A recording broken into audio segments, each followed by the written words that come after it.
Hey guys!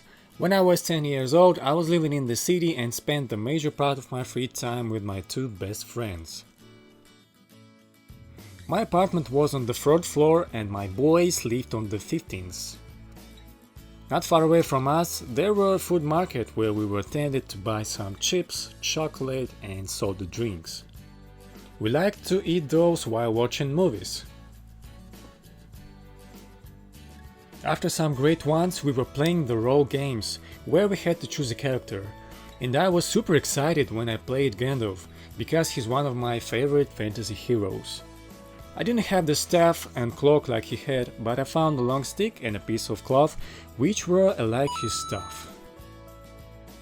One day I played Hermione and it was super funny. During my childhood, I loved to collect Lego. One of my friends had a lot of official brand sets while I could afford only Chinese replicas with the military vehicles. Basically, he had the Star Wars and Lego City. We played with those toys like they were alive, because the child's imagination is borderless. We could spend half a day this way, and at the evenings I had to go back home to prepare for the next school day. Many boys and girls who I knew had home computers.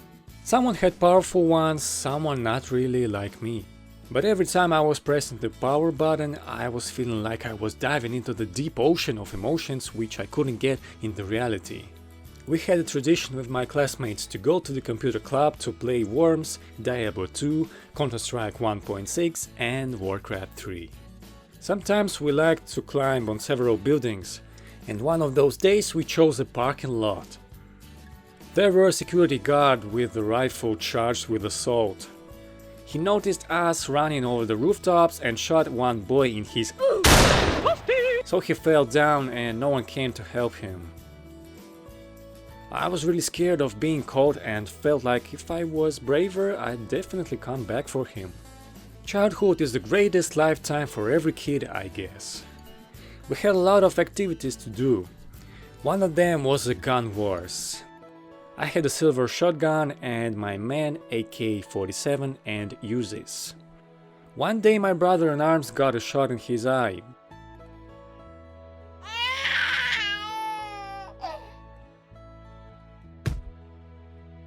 But fortunately he wasn't injured. I believe that every kid had something to ride on. I had a bike, roller skates and a skateboard. We found piles of sand in our district and loved to ride there. We were also trying to become skateboard legends and spent a lot of hours on the street doing tricks. My friends were better at this, because they started earlier than me, but unfortunately for myself I learned the only trick called Wally. That is basically a simple jump. And then I gave up this kind of street activity because my family moved to a countryside. One day at the evening time I walked with my grandma on the kids' playground. I took a toy gun and a tiny sack with plastic bullets to shoot some cans or paper boxes. But I didn't expect that I could shoot a boy sitting not so far away from us. He shouted, and when he noticed me with the gun in my hands, he instantly stood from the bench and ran for me to kick my My grandma defended me and that boy walked away. But I faced him again on the street market some days later. Hashtag unfortunate times. He was in a deep fury like a bull seeing a red cloth. We ran over almost the whole market and suddenly I was caught and pulled inside by someone. That was an old man who was selling clothes. He asked me why I was running so fast over those stands and I replied that one boy wants to probably kill me because I was really scared. That man's name was Farid and he hid me in his tent. I was grateful and the next day I played with his grandson on the kids' playground because he didn't find new friends yet. So the kind old man saved my life. That I'll never forget. I actually have some more childhood stories, but I think we can leave it for the future episodes. I would highly appreciate if you could make a thumbs up, hit the subscribe button and ring the bell to be the very first to watch a new story. Thank you so much for watching, have a nice day, bye.